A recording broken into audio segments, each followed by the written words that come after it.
So next to the stage is Bruce Davis. He has been an entrepreneur for quite a while. He founded Zupa, for instance, but nowadays he is involved as a founder and a managing partner at Abundance Generation, which basically wants to get solar energy to the masses. And in doing so, they have created a financial model whereby consumers and people themselves can basically rent solar cells to provide energy to the network as a sort of investment. It's also a very important key element towards getting energy abundance to the masses. So please welcome Bruce.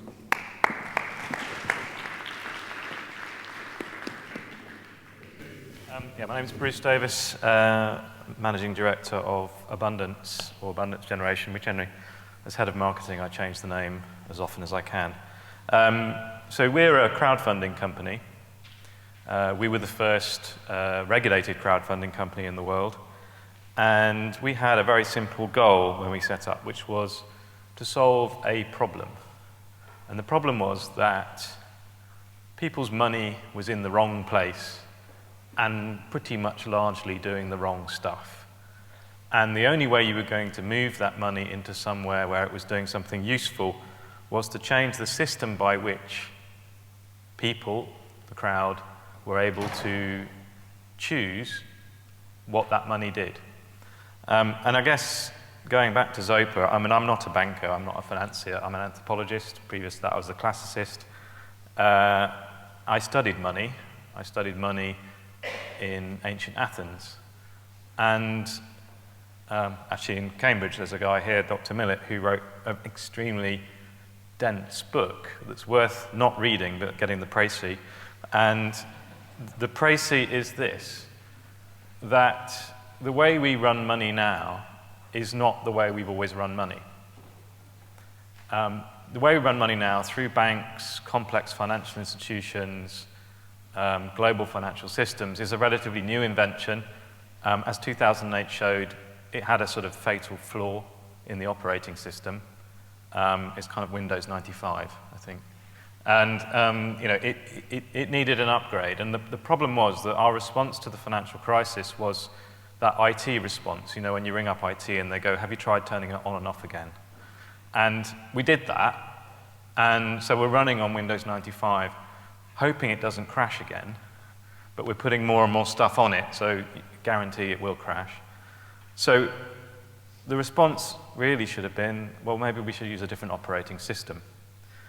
And when we created Zopa, we were sort of looking at the same problem. We were in a bank, wondering why banks just spent their time ripping off customers and producing what is effectively a toxic product for most consumers and making money from that. And instead, when we could just cut the bank and the bad bit out of the system. So Zopa is a very simple idea, peer-to-peer lending. You lend and borrow money between individuals, and we called it eBay for money, because at that point eBay was massive and we wanted to raise lots of money. But the other reason we called it eBay for money is that eBay worked, even though lots of people said eBay wouldn't work, because you can't trust other people, can you? They'll rip you off, they'll treat you badly, you'll get competition, you'll get professionals involved. So 10 years later, Zopa is about to raise, I think, its billionth pound of lending between individuals, and it has a bad debt rate that no one in the industry can touch. And it does that because it doesn't look at money as an economic thing or a technology, it looks at money as a social thing. And I guess that was my role in Zopa as the anthropologist. I'd spent my time living with people, watching what they do and how they use money, and realized that most of the time we don't use money like it is used in a bank. We don't try and beat the other guy. We don't try and steal money off people. Generally, we want to be treated fairly, and in return, we'll treat people fairly. So all we did was create a social network that would enable that. And in creating that social network, got rid of all the things you need to do in banks to stop people ripping people off. So that makes it very, very efficient. But that's fine, because Zopa does personal loans, and I didn't find personal loans incredibly exciting, so I left Zopa and met a guy who had a very simple goal. He wanted to enable people to invest into renewable energy, because he believed that renewable energy would only become big if everybody was involved. So currently in the wind industry and the solar industry, there's probably 70,000 people or 100,000 people directly employed. Our aim was to get 1 million people or 10 million people or the whole population invested into renewable energy in some way, shape or form. So Abundance took the idea of Zopa, which at that point wasn't a regulated financial company. Because Zopa was new, the regulator didn't regulate it. And we created a regulated version called Abundance. And Abundance was designed to be able to raise millions of pounds to fund infrastructure projects such as wind farms, solar parks, energy efficiency. Not so much the creation of that, not the entrepreneurship. That's for companies like Crowdcube or Syndicate Room or Cedars. But to fund the rollout of it, to fund the application of the technologies as they become more known and more mature. Because actually for most people, taking a risk on a high-risk investment is not something you want to do with all your money, and it's certainly not something you'd want to do maybe with your pension pot. And so Abundance is built to create crowdfunding that is lower risk for people who want to invest for the long term. Because if you invest into a wind farm, you've got 20 years of income that you can get a return from. If you invest in a solar park, it's about the same. And in some cases, that income is index linked, so it goes up with inflation. And there aren't many things that you can invest in at the moment as an individual that have any kind of inflation protection. All of your savings at this moment are being eaten away by various forms of inflation, no matter how it's measured.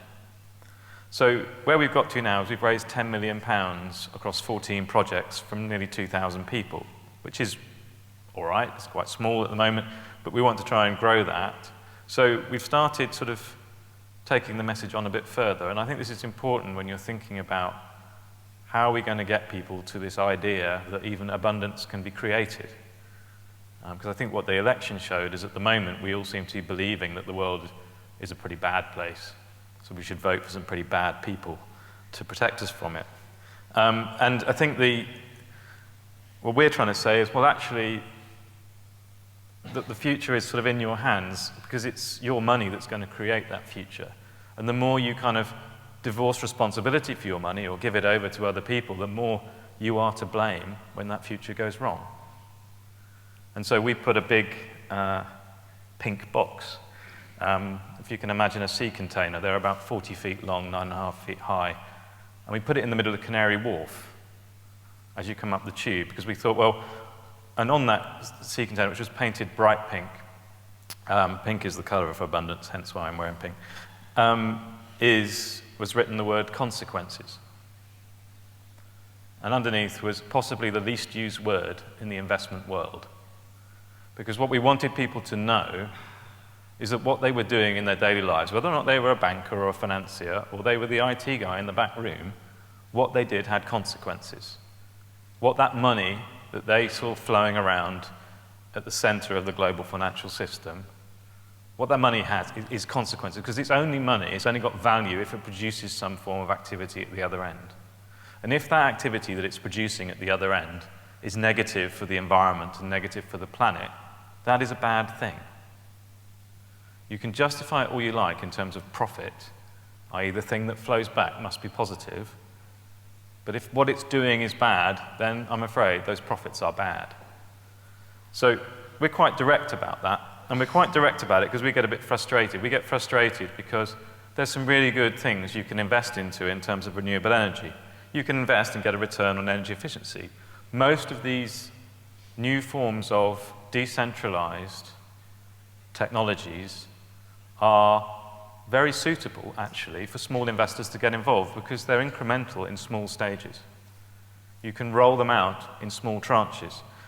And one of the reasons why banks don't back those sorts of projects is that most banks don't make a decision for less than £10 million.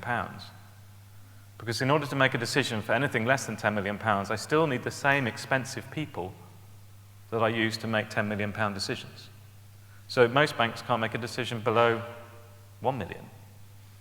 It's just not worth them getting out of bed. They're sort of like Kate Moss. You know, they have a certain level where they won't get out of bed.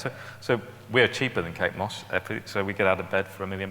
But the point there is, if we don't do that, we won't have a financial system to enable these technologies to grow. And if you want to know how that worked before, the reason we have building societies in this country is that banks stopped lending to individuals who wanted to build houses. They got out of it. It wasn't making them any money. Building societies stepped into the gap. All that crowdfunding is doing is stepping into a gap where other people have stepped back.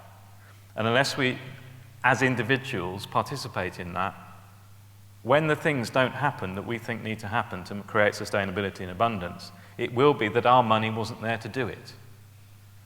So all we're wanting to do with abundance, and we make this sort of fairly clear, is to sort of show people that what is said about renewable energy in political circles or the rhetoric that you might read in the Daily Telegraph is not true, because there are people making money from it.